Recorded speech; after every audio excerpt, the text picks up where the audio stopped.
Oh my god, I haven't done this in like 8,000 years. Actually, it's been 8 months, but whatever. Actually, I really have done this since like 7 times this week, but I keep messing it up. So this is our final try, and now we're doing it. Welcome to Mignolaverse.com, or more accurately, the Mignolaverse.com YouTube video channel. We're leaving it in, I don't care.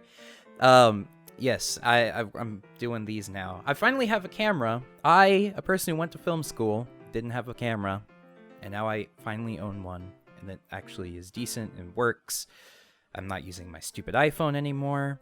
I actually have full control over the aperture and shutter, unlike the iPhone, which just decides what it feels like you should be doing and not what you think it should be doing.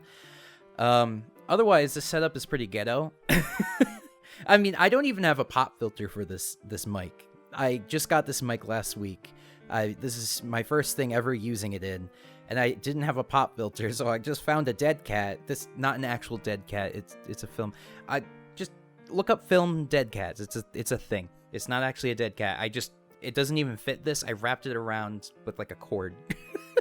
That's how ghetto this is. So. Welcome. Not too well. Stuff has happened since last time I've recorded, but nothing like that amazing, I guess. You know, that there's things that YouTube doesn't let you talk about that are happening right now. Which I'm gonna talk about anyways. It's called the pandemic, and that's happening. Speaking of which, let me know if you guys are doing all right. You know, legitimately, things have been kind of a downer recently. a lot of bad news. Also, I know I'm running a fan right now, and I can't really hear it right now. I'm monitoring my audio, and I can't hear it, but I think I could hear it a tiny bit. But if it's that bad in post, I apologize, but I'm sure it isn't that bad. But, you know, hopefully that's why I'm speaking really close to the mic right now, trying to drown it out. Anyway. I'm sorry. This is just gonna be a weekly vlog thing. I don't have the energy right now to like script out stuff. I'm just gonna vlog for a little bit once a week. I'm exhausted between work. I work in the food industry, and that's been awful. You know, I'm stressed out. I have people that I live with somebody who's immunocompromised, so I gotta be careful with that. And I can't go see my family members because I'm afraid of accidentally killing them. So it's been pretty stressful. It's been a pretty stressful time. So this is a good way to just kick back. Not to mention that I've been very unproductive, so this helps me imagine that I'm being productive. I'm not, but at least it makes me feel like I'm being productive, you know, vlogging. Speaking of which, I'll try to get Alex and Gwen on for another podcast. We all keep saying every month, hey, we're gonna do stuff for the website. Although Alex has been working on his own thing recently. Well, it's not his thing, but like he's been working on stuff. He's been way more productive than everybody else. You should totally go check out what he's been doing for Sideshow Collectibles. My brain blanked on what it was called for a bit. Sideshow Collectibles. He works on the Facebook page right now. He's been doing like an awesome job. He's been doing live shows for them, doing so many reviews of collectibles. He's like kicking ass right now. So like good for him, man. So totally go check out Sideshow Collectibles Facebook. You'll see him on there definitely. But yeah, we'll try to get everybody back on for another podcast episode. In the meantime, I'm just gonna kind of vlog my face away. Hooray. And hopefully my camera doesn't cut out in the middle of recording like it did last time, because I didn't set it to automatically switch over to the secondary backup SD card. Thanks. In regards to things that I've been reading, there hasn't been that much coming out recently because of pandemic. Witchfinder finally finished up. That was pretty awesome, so I'll talk about that a little bit. Otherwise, I haven't been keeping up with Frankenstein. I know issue 2 just came out like this week as I'm recording it. I haven't read that yet. I haven't read issue 1 of that yet either. Last Night St. Hagen's gonna come out at some point. I don't know when. think we have another Hellboy the BPRD one-off coming out. I forget which one. But the only one I actually kept up on was Witchfinder anyway, so I got to read all the other stuff I'm behind. I've been waiting for my comics to come in the mail. I haven't been going out and going to the store yet. Well, my local stores have just been opening up now. So I want to go support them somehow, but I know they've been getting their shipments late anyways, but I've been getting mine shipped in from somewhere else, and they just ship in like every month or two. And I know people are gonna be like, what, can't you go like ask Dark Horse because you do like reviews for them and stuff to like get you review copies? Like, we haven't been active for like 8 months, and I want to take advantage of them. You know, I guess I could, but that would be kind of awful. Like, comic book companies don't make nearly as much money as you think they do. You know, they're really gracious to work with us when we were active. I'm not going to take advantage of them. Maybe when I start posting more, then I'll do more. But right now, I don't feel comfortable with that. I'm totally content supporting a local comic book store or a comic book store over the internet that's struggling and just waiting for my books. I'm not going to do anything stupid, like illegally read them or anything like that. I'm going to support a real store and wait for my books to come in. Because I'm a damn patient man and I have stuff going on. So, you know, I can keep myself busy while I wait for books. Besides, we could chit-chat about the Rona. Man. I think what I'm going to do, actually, because I've read 99.999% of Mignolaverse books, but there's a few that I still need to read, so I might read those. Just kind of catch up on my reading, you know. Do that for the vlog. Talk about what's going on. Get some people on. Whatever. Who cares? Just feel like using my camera. I literally... You can't see it, but like I literally put a really cheap lighting setup in my room so that I could actually have like decent quality film. That's why I have that annoying shadow right behind me, and it's really pissing me off. I need I need another light in here to kind of fill that. Otherwise, I'm using house lights too. When I say house lights, I mean house lights. This is my house. Oh my god. Witchfinder? Let's talk about Witchfinder for a little bit, man. Let's talk about it. I liked it. I like Witchfinder. I like everything there is about Witchfinder. It was pretty awesome. We got Christopher Mitten on art. The first Witchfinder book he did. I consider it kind of Witchfinder related. He did Rise of the Black Flame, which is kind of Witchfindery. He also did The Long Winter, which is basically a Witchfinder book. Although I'm 99% certain this is the very last Witchfinder book. Not that, don't freak out. I think it's just continuing under a different title. This is still recording, right? This is my first time using Audition to record audio, so we'll see how that goes. Yeah,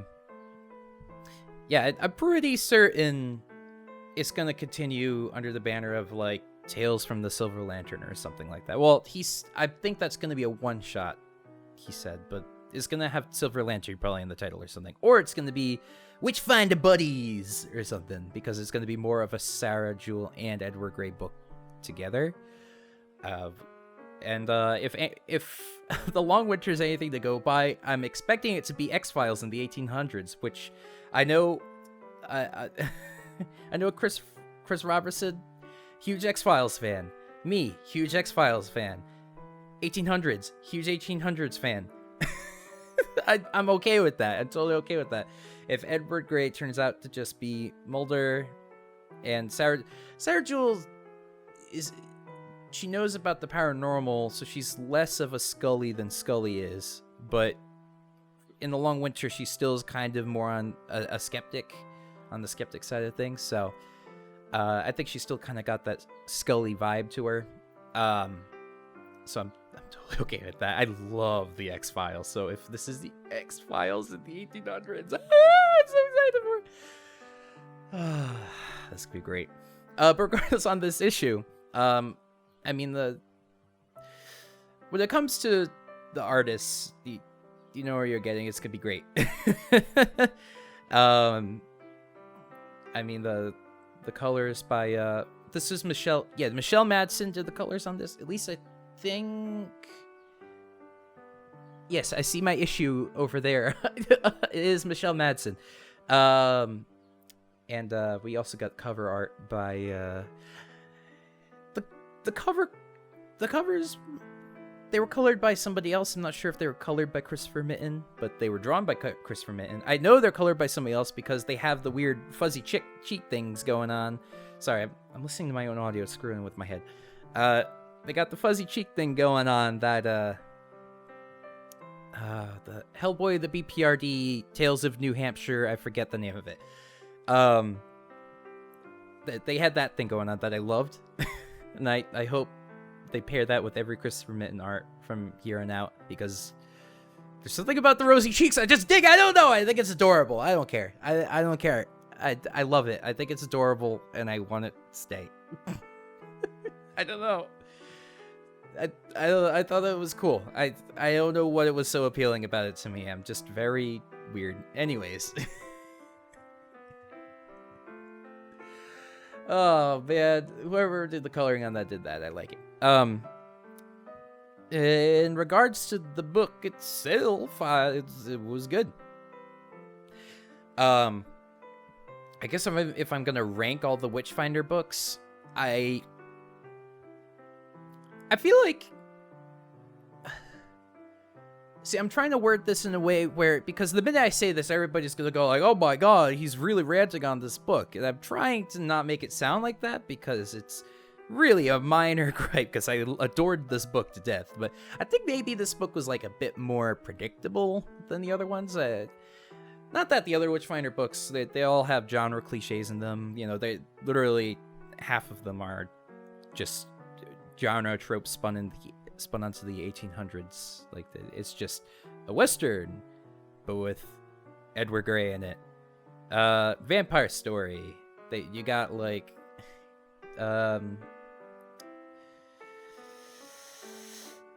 yeah, I say 1800s. It's a cult detective fused with other genres. I don't know.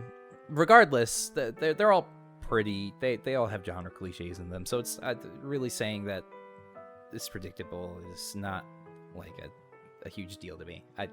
I love genre. I love genre books, genre movies. That's my favorite thing. I love predictability and stuff like that. I studied so much of it in school. I literally it's been 4 years of my life studying it, man. I can't hate it. So just to say that it was like a tad predictable is not that really a big a deal, but maybe it was more so that it's something that I already kind of knew was going to happen anyways, that Edward Grey is going to leave the Queen, that I was kind of expecting it. You know, there was so much mystery leading up to it. They teased this for like a lot of years. So to kind of have it just kind of be like, yeah, I guess that would be why he left the Queen. You know, this maybe I guess I was kind of expecting something a bit more grandiose than it really was. It was just kind of him being like, no, this is dumb. I'm going to leave. And she's like, okay. Which isn't a big deal to me. I mean, I don't care. I did find it kind of funny that a lot of the motivation for this, like, there's plenty of reasons why Grey leaves the Queen if you think about it, but from a narrative perspective, it kind of rides a lot on Bailey's death, which Bailey has said. I honestly not even sure if he's really spoken much. I think maybe he said a couple things. I'm trying to think real hard. I don't really remember him speaking much, honestly. So to see Grey put so much emphasis on this makes sense for him as a character, but for us, the reader, I haven't really experienced much of anything with Bailey. There's like a couple of comedic moments, but other than that, like, it really hinges on that. So I guess that's kind of the thing where I'm like, all right, well, you know, it's not really. I can't really fault the book for it. Like, it's a 6 issue comic book. Like, how much could they really fit in? Like, I guess maybe if they had used the years between this and Gates of Heaven and actually built up Bailey's character, it would be a lot more impactful. But, you know, it just kind of stinks that as a medium, it really is. I feel like it did suffer a lot. Like, it would have been more impactful had the book, you know, really built up Bailey's character. And that stinks, you know. But I'm not really going to fault the writers for it, because they did as much as they could, you know. They really did. And I don't really fault them for that. So, otherwise, you know, we get to meet Sarah Jewell. We haven't gotten, like, this is her first real... I mean, we've had issues with her in the past, obviously. And I feel like this issue is just kind of like setting her up, really. So we're getting some kind of basic characterization, basic motivations. Obviously, for her first appearance, you're not going to get that many motivations. You know, so I wasn't really expecting her character to get, like, super fleshed out in this arc. So, like, you know, we get a basic kind of introduction to her, kind of get her and Gray to see eye to eye, you know. And, yeah, you got a feeling for their relationship, and that's pretty cool. You know, I'm excited for it. I'm really excited to see where it's going. So that it's more so, it's less like we got a ton of stuff with her, and more so that it really built up the possibilities of what they can do with her character, and I think that's a really good thing. So otherwise, you know, it's just kind of a basic introduction to her, which I think was totally sufficient. It worked well. Otherwise, yeah, I think I'm not saying that this issue was total, or this book rather, not those 6 issues, was totally predictable. It's like there was definitely some really cool plot points. Like, I was really expecting there to be just one villain, and there definitely was not. I count the HBR as one villain, you know, whatever. That it's like Cobra, you know. Cobra's the villain. Yeah, I know. But no, there was like a multitude of sources, which I thought was actually a pretty cool outcome. In the end, I was really not expecting Hecate to just go full on Hecate mode there. That sounds really dumb, but really, I was not expecting that much Hecate. I was thinking maybe there'll be a little Hecate in here, I don't know. But that was pretty awesome. The last issue is by far my favorite issue of this, although my favorite, if you want to call it a scene, was by far the kind of back alley chase sequence that really, I feel like this is my favorite sequence by far that I've seen Christopher Mitten draw, because it's really hard to make a chase scene in a comic book feel like it's moving.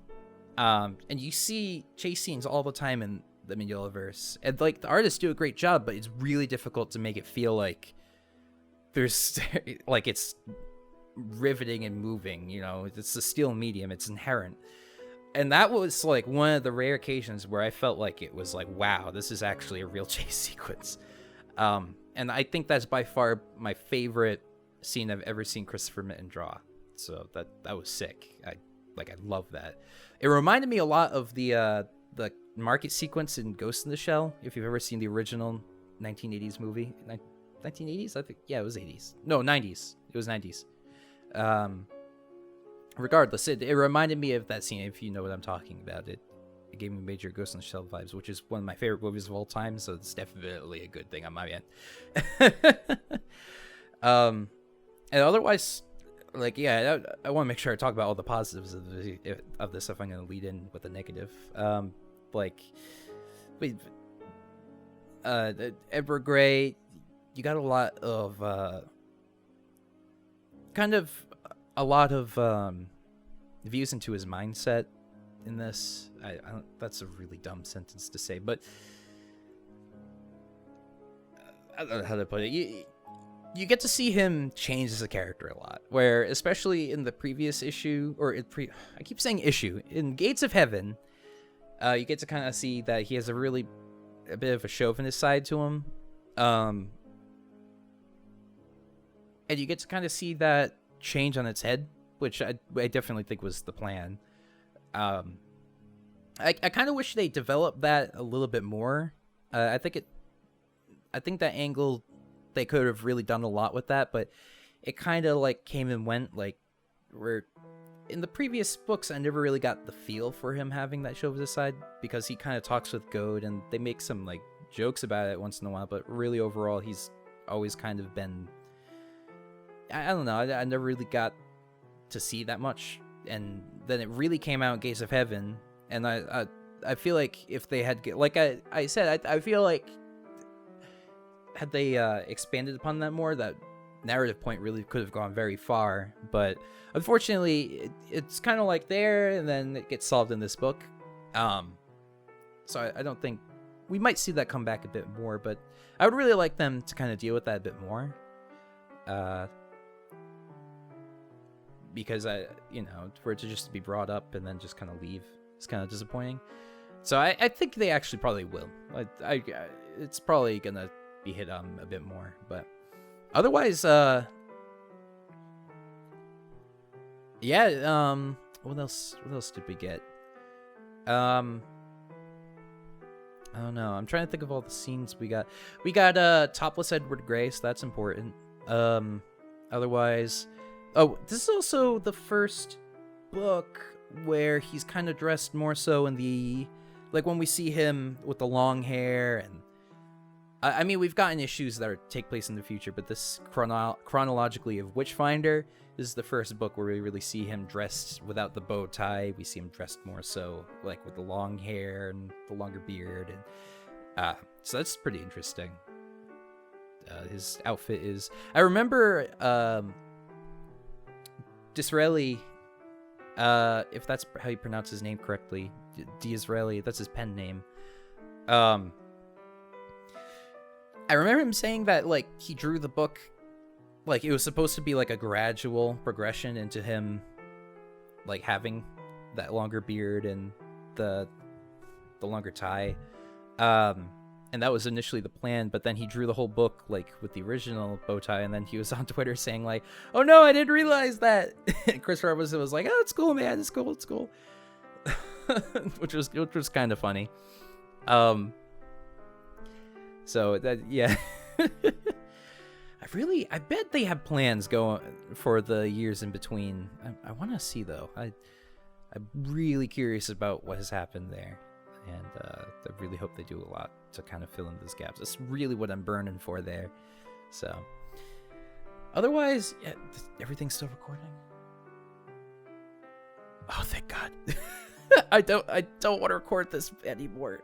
I've recorded the same vlog 9,000 times. Like 7 times. I've said all of this stuff like a billion times. Oh my God. Otherwise, I'm so excited for Witchfinder right now. It's been going great. It's my favorite. It's my favorite book. I love it so much. There's that really cool scene too where Edward Grey breaks in and that guy's like, hey, please kill me. And he's like, oh, should I? I don't know if he does. It never says whether or not he does. So I'm actually pretty curious about that, whether or not he chose to or not.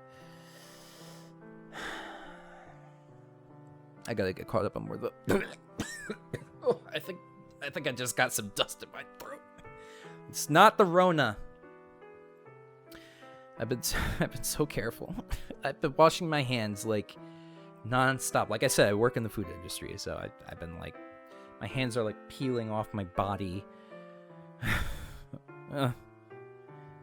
It's like mandatory that we wash them every 30 minutes, but I've been really washing them like every 15. If I like come within vicinity of another person, I'm like, ugh. I don't want to like accidentally murder my family, because I have to live with them. And they have conditions that could. There's a lot of stress in the world right now, man. There's the riots happening right now, which is honestly, I watched that video, is one of the most disgusting things I've ever seen in my entire life. So you guys got my full support. I really hope that guy gets, you know, I don't want to bring everybody down, but like that was disgusting.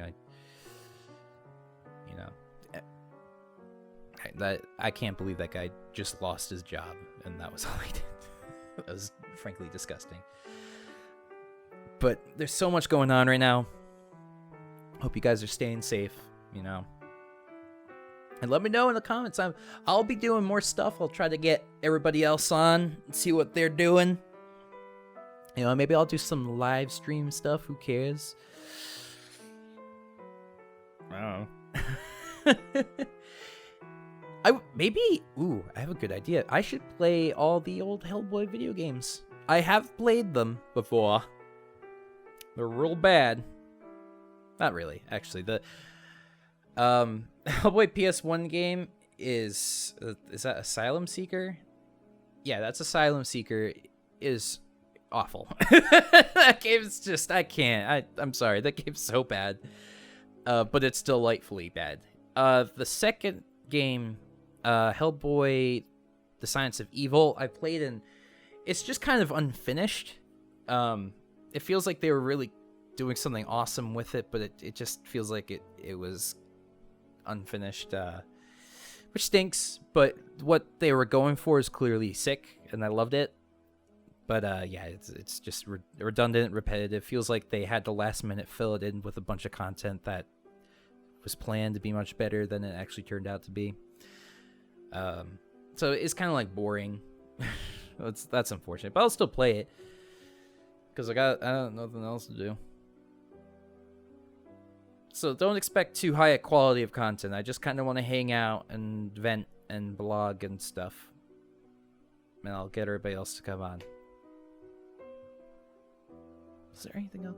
Oh! Shout outs to Mike Mignola's awesome art he's been doing for COVID relief, or was it? I think the proceeds are going towards comic book artists who've been kind of put out of a job, or maybe it's going directly towards COVID relief. Either way, it's an awesome cause, so just donate to both of those. Are very good causes. So his art gets pricey. Anything he makes gets immediately pricey. He's been drawing Pokemon, though. That was the greatest thing I've ever seen. He drew Bulbasaur and put in 2 S's into Bulbasaur's name instead of 1. And as a Pokemon fan, that immediately cements him as a granddaddy to me. If he says Pokemans live on screen, on recording, I will immediately give him $800,000. Don't actually quote me on that. I do not have that much money. But I would adore that if he could just say Pokemans for me. That would be the greatest thing to ever happen to me. Otherwise, he did unintentionally write the word ass in his own handwriting, and now we have that for the internet to relish with. I love Pokemon. I love everything he's drawn. He did all of the Thundercats. What else did he do? He did Tony the Tiger. He's done a bunch of other ones. He's been doing new ones every week, so it's the greatest thing I've ever seen in my life. So go check those out and promote them, at least if you can't afford it, because more than likely you can't afford it. But at least promote it, and then a rich person will see it and buy it, and then you're at least helping the cause that way. I totally understand if you cannot afford those drawings. It's kind of absurd. But regardless, go help your local comic shops. They're suffering so badly right now. I don't know where my camera stopped recording there, but I'm pretty certain it was the very end. So yeah, I'm gonna stop, but go ahead and support your local comics shops. I'm sure this is awful. If you hate this, feel free to let me know. If you love this, feel free to let me know. Regardless, I'm gonna still keep doing it because I'm lazy, and vlogging makes me feel like I'm doing something important, even though I'm not. So that's awesome. Otherwise, feel free to check out some of my other stuff off of Mignolaverse. The Multiverse in the Bag of Potato Chips is a podcast that I do where we play RPGs. We had Chip Zdarsky, famed Eisner Award-winning comic book artist / writer. and we bribed him to be on it for once by donating a lot of money to a thing.